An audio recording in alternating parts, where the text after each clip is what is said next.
శ్రీమాత్రే నమః. హాయ్ అండి. అందరూ ఎలా ఉన్నారు? బాగున్నారా? మీరందరూ కూడా ఆనందంగా ఉండాలని మనస్ఫూర్తిగా కోరుకుంటూ ఈరోజు ఒక విశేషమైన పూజా విధానంతో మీ ముందుకు వచ్చానండి. అదేంటంటే ద్వాదశ పూర్ణిమల వ్రతము.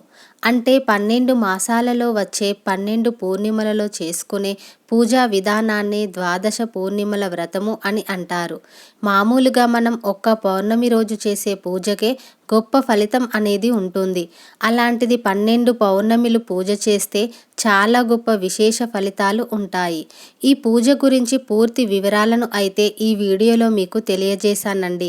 దయచేసి ఎక్కడ స్కిప్ చేయకుండా వీడియోని చివరి వరకు చూస్తే మీకు అన్ని విషయాలు కూడా అర్థమవుతాయి. నాదో చిన్న రిక్వెస్ట్, ఛానల్ని ఇంతవరకు సబ్స్క్రైబ్ చేసుకోకపోతే వెంటనే సబ్స్క్రైబ్ చేసుకొని పక్కనే ఉన్న బెల్ ఐకాన్ని క్లిక్ చేయవలసిందిగా కోరుతున్నాను. ఈ 12 పూర్ణిమలలో అమ్మవారి యొక్క విశేష ఆరాధనలో విశేష తిథులుగా గుర్తిస్తారు. మాఘ పూర్ణిమ, ఫాల్గుణ పూర్ణిమ, చైత్ర పూర్ణిమ. ఇలా మాఘ పూర్ణిమ మొదలు పుష్య పూర్ణిమ వచ్చే వరకు, అంటే పుష్యమాసంలో వచ్చే పూర్ణిమ వరకు కూడా అమ్మవారిని ఆరాధించాలి. ఈ 12 పూర్ణిమలు కూడా అమ్మవారికి విశేషమైనవిగా, అలాగే పూర్ణిమలో వచ్చే తిథులు కూడా అమ్మవారికి చాలా విశేష తిథులుగా చెప్పడం జరిగింది. ఈ 12 పూర్ణిమలలో అమ్మవారికి ఎవరైతే విశేష ఆరాధన చేస్తారో వారి కోరికలు తప్పకుండా నెరవేరతాయి. చెప్పాలంటే పౌర్ణమి అంటే మనకే కాదు, ఆ దేవదేవతలకి కూడా చాలా ఇష్టమైన రోజు. ఆ రోజు చంద్రుడి యొక్క ప్రకాశవంతమైన కిరణాల వెలుగులను అమ్మవారు ఆహ్లాదంగా ఆస్వాదిస్తూ సంతోషిస్తుందని చెప్తారు. అలాంటి రోజు అమ్మవారిని మనం విశేషంగా ఆరాధిస్తే కనుక ఆ తల్లి అనుగ్రహం తప్పకుండా లభిస్తుంది. ఈ 12 పూర్ణిమల వ్రతాన్ని కలశ స్థాపన చేసి చేసుకోవచ్చు, లేదా లలితా అమ్మవారి చిత్రపటాన్ని పెట్టుకొని కూడా చేసుకోవచ్చు. ఎవరికి కుదిరిన విధంగా వారు అమ్మవారిని పూజించవచ్చు. ఈ పూజలో అమ్మవారికి సమర్పించవలసిన ముఖ్యమైనవి 3 ఉన్నాయి. అవి 1 పుష్పాలు, 2 పళ్ళు, 3 నైవేద్యం. ఈ 3 కూడా అమ్మవారికి సమర్పించే వాటిలో ప్రధానమైనవి. ఎందుకంటే ఒక్కో మాసంలో వచ్చే పౌర్ణమి నాడు ఒక్కో రకమైన పుష్పాలను, పళ్ళను, అలాగే నైవేద్యాలను అమ్మవారికి సమర్పించాలి. అంటే ఉదాహరణకి మాఘమాసంలో వచ్చే పౌర్ణమి నాడు చామంతి పూలతో అమ్మవారిని అర్చించాలి. అలాగే అరటి పళ్ళను అమ్మవారికి సమర్పించాలి. నైవేద్యంగా చక్కెర పొంగలిని అమ్మవారికి నివేదించాలి. అలాగే 2వ నెల పౌర్ణమి ఫాల్గుణము, ఆ రోజు గులాబీ పూలతో అమ్మవారిని అర్చించాలి. అలాగే దానిమ్మ పళ్ళను సమర్పించాలి. నైవేద్యంగా కదంబంను అమ్మవారికి నివేదించాలి. ఇలా ప్రతి పౌర్ణమికి వేరువేరు పుష్పాలను, పళ్ళను, నైవేద్యాన్ని అమ్మవారికి సమర్పించాలి. ఇక్కడ నేను పూజలో లక్ష్మీదేవి అమ్మవారి విగ్రహాన్ని పెట్టుకొని పూజ చేసుకున్నాను. ఒకవేళ మీ దగ్గర లలితాదేవి అమ్మవారి విగ్రహం ఉంటే అది పూజలో పెట్టుకోండి. లక్ష్మీదేవి అమ్మవారు పాల సముద్రంలో ఉద్భవించింది కనుక నేను ఇలా పాలు ఒక గిన్నెలో పోసి దానిలో అమ్మవారి విగ్రహాన్ని పెట్టుకున్నాను. అలాగే ఈరోజు పౌర్ణమి కనుక క్షీర దీపాన్ని, అలాగే జల దీపాన్ని వెలిగించుకున్నాను. ఇలాగే చేయాలని ఏమీ లేదు, నా మనసుకి ఇలా పెట్టుకొని పూజ చేయాలని అనిపించింది కాబట్టే ఇలా చేసుకున్నాను. మీకు ఎలా నచ్చితే అలా అమ్మవారిని పెట్టుకొని పూజ చేసుకోండి. ఒక రకంగా అలంకరణ అనేది మన దృష్టిని అమ్మవారి మీద కేంద్రీకరించేందుకు ఉపయోగపడుతుంది. అందుకే మనకి నచ్చిన విధంగా అమ్మవారిని అలంకరించుకొని పూజ చేసుకోవాలి. కుదరకపోతే సింపుల్గా కూడా మనం పూజ చేసుకోవచ్చు. ఇక్కడ అన్నిటికన్నా భక్తి శ్రద్ధలు ప్రధానం. ఈ 12 నెలలలో వచ్చే పౌర్ణమి నాడు పూజకి సంబంధించి పూలను, పళ్ళను మరియు నైవేద్యాలను అన్నిటిని కలిపి మీకు అర్థమయ్యే విధంగా పూర్తి వివరాలతో ఒక పట్టికను తయారు చేశాను. దానిని స్క్రీన్ పైన ఇస్తున్నాను. అది చూసి చాలా సులువుగా మీరు ఈ పూజను చేసుకోవచ్చు. ఒకవేళ మీకు ఏదైనా మాసంలో వచ్చే పౌర్ణమికి సంబంధించి అమ్మవారికి సమర్పించే పుష్పాలు లేదా పళ్ళు కానీ మీకు లభించకపోతే, అంటే అందుబాటులో కనుక లేకపోతే, అందరికీ అన్నీ దొరకకపోవచ్చు కదండి. అందుకే వారి కోసం చెప్తున్నాను. ఎవరికైనా ఒకవేళ ఏదైనా మాసానికి సంబంధించిన పుష్పాలు కానీ, పళ్ళు కానీ దొరకకపోతే మీరేమీ బాధపడవలసిన అవసరం లేదు. మీకు అందుబాటులో ఉన్న వాటిని పూజలో ఉపయోగించండి. తప్పేమీ లేదు. దొరకనప్పుడు మనం ఏమీ చేయలేము కదా. లేదంటే వాటి ప్లేస్లో తులసి దళం కానీ బిల్వ దళాలను కానీ ఉపయోగించవచ్చు. ఇలా వీటిని ఉపయోగించినా కూడా అంతే ఫలితం అనేది ఉంటుంది. ఇక్కడ మనం ముఖ్యంగా చూడాల్సింది ఒక్కటేనండి.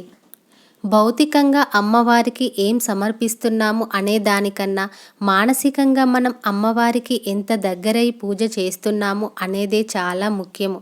ఇలా కనుక పూజ చేస్తే చాలా త్వరగా మన సంకల్పం నెరవేరుతుంది.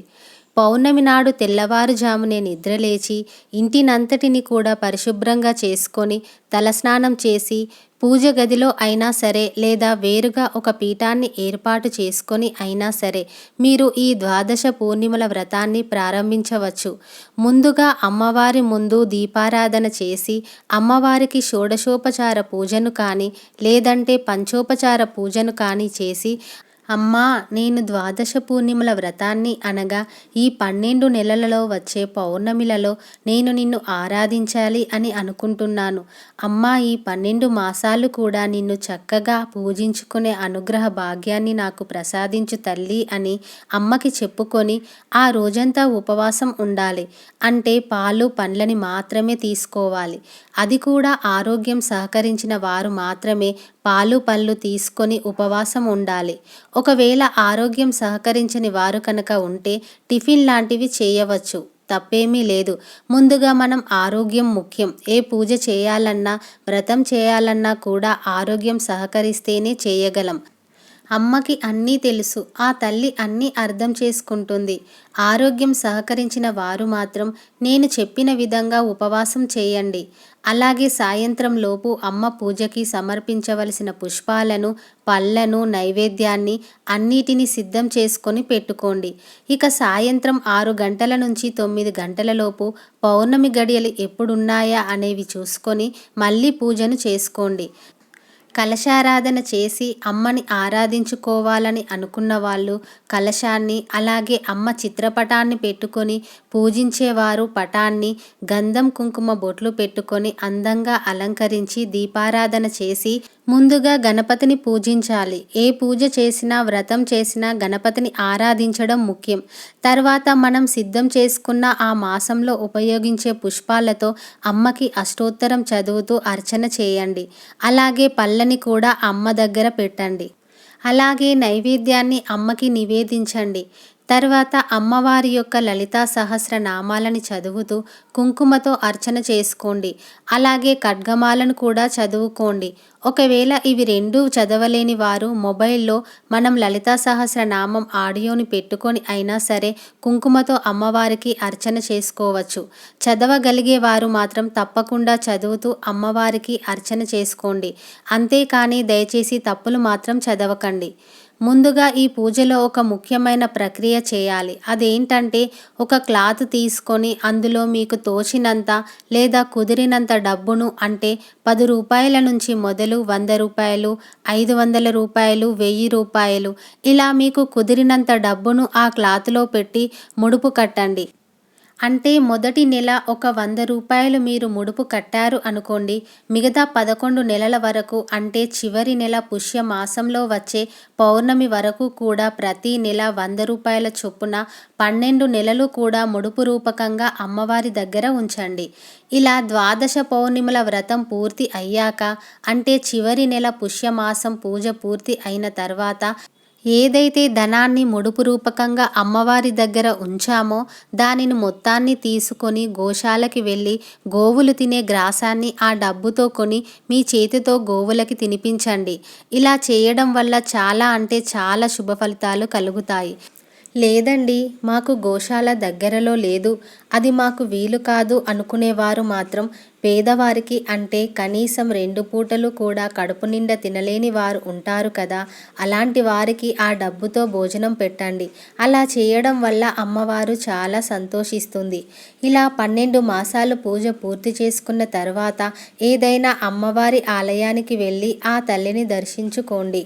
అలాగే ఈ పూజను ప్రతి ఒక్కరూ చేసుకోవచ్చు. ఆడవారైనా మగవారైనా లేదా పూర్వ సువాసినులు అయినా సరే ఈ పూజను ఆచరించవచ్చు. అలాగే ప్రతి మాసం కూడా ఆడవారికి పూజ చేయడం కుదరకపోవచ్చు.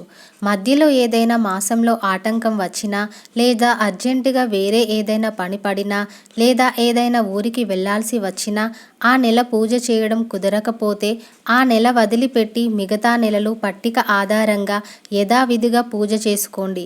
అదేవిధంగా ఎన్ని మాసాలైతే మీరు పూజ చేయలేకపోయారో వాటిని టిక్ చేసి పెట్టుకొని వచ్చే సంవత్సరంలో మీరు వదిలిపెట్టిన మాసాలు మాత్రమే పూజను చేసుకోండి. ఉదాహరణకి ఒకవేళ మీరు చైత్ర మాసంలో పూజ చేయడం వీలు కాక వదిలిపెట్టారు అనుకోండి, మళ్ళీ వచ్చే సంవత్సరంలో వచ్చే చైత్ర మాసంలోనే ఈ పూజను చేసుకోవాలి. అలాగే ఎన్ని మాసాలు వదిలిపెడితే ఆ మాసాలలోనే పూజను చేయాల్సి ఉంటుంది. ఇప్పుడు మీకు పూర్తిగా అర్థమయ్యిందనే అనుకుంటున్నాను. ఇక నియమాల విషయానికి వస్తే ఈ పూజకి ప్రత్యేకమైన నియమాలంటూ ఏమీ లేవు. అందరికీ తెలిసినవే. పూజ చేసిన రోజు మాంసాహారం ఎలాగో తినము, అలాగే బ్రహ్మచర్యం పాటించాలి. ఈ రెండూ పాటిస్తే సరిపోతుంది. అలాగే పూజ పూర్తయిన తర్వాత అమ్మవారికి వండిపెట్టిన నైవేద్యాన్ని మరియు పళ్ళను ప్రసాదంగా తీసుకొని ఉపవాస దీక్షను విరమించాలి. అలాగే మన ఇంటి చుట్టుపక్కల ఎవరైనా చిన్నపిల్లలు ఉంటే వారికి పూజలో పెట్టిన పళ్ళను ఇవ్వండి. చిన్నపిల్లల్లో అమ్మవారు కొలువై ఉంటుంది అని అంటారు కనుక వారు ఆ పళ్ళను తింటే స్వయంగా అమ్మవారు స్వీకరించిన ఫలితం కలుగుతుంది. అలా పిల్లలు కనుక ఉంటే వారికి నైవేద్యాన్ని ప్రసాదంగా పెట్టండి. ప్రతి మాసంలో వచ్చే పౌర్ణమికి ముందుగానే నేను మన ఛానల్లో వీడియోని పెడతాను. అది చూసుకొని మీరు పూజ చేసుకోవచ్చు. చివరి మాసం అనగా పుష్య మాసంలో మాత్రం అమ్మవారికి మీకు కుదిరినన్ని నైవేద్యాలను తయారు చేసి మహాన్న నైవేద్యంగా అమ్మవారికి నివేదించాలి. పూజ చేసే రోజు మాత్రం మనం తప్పకుండా అమ్మవారి ధ్యాసలో గడపాలి. అంటే అమ్మ నామాన్ని స్మరించుకోవడమో లేక అమ్మవారి యొక్క ప్రవచనాలను వింటూనో గడపాలి. అసలు పూజ యొక్క పరమార్థం ఇదే. అమ్మకి దగ్గరగా ఉండడం అంటే అమ్మ ధ్యాసలో గడపడం అని అర్థం. కుదిరితే ప్రతి ఒక్కరూ కూడా ఈ ఒక్క పూజను చేసుకోండి. ఇది చాలా అద్భుత ఫలితాలను ఇచ్చే పూజ. ఈ పూజ చేసుకోవడం వలన మీకున్న సమస్యలన్నీ తీరిపోతాయి. సమస్త కోరికలు కూడా నెరవేరుతాయి. ఇంకా మీకేమైనా డౌట్స్ ఉంటే కామెంట్లో తెలియజేయండి.